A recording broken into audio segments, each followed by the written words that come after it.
सन्माननीय व्यासपीठ आणि माझ्या जमलेल्या सर्व मराठी बांधवांनो, भगिनींनो आणि मातांनो,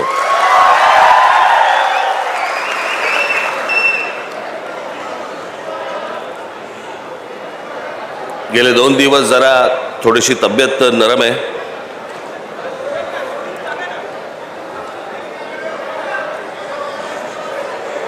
मी आज जो आत्ता इथे आलोय, मला सकाळी माझ्यात ताकद नव्हती.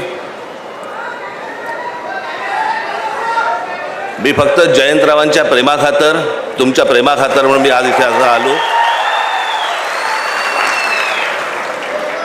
फार काही लंब भाषण करणार नाही, परंतु जरा पावसाळा कमी झाला की पनवेलमध्ये मी सभा नक्की देईन, निश्चित देईन.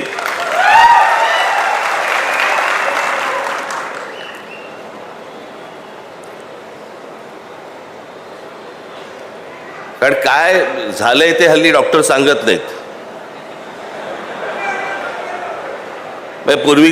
पूर्वीचे आजार कसे आपले ताठ मानेने नाव घेऊन समोर यायचे, हल्लीचे येतच नाहीत. हल्लीचे आजार आणि सध्याचं महाराष्ट्राचं राजकारण फारसं काही वेगळं नाहीये. हा या पक्षातून त्या पक्षात गेला, तो त्या पक्षातून त्या पक्षात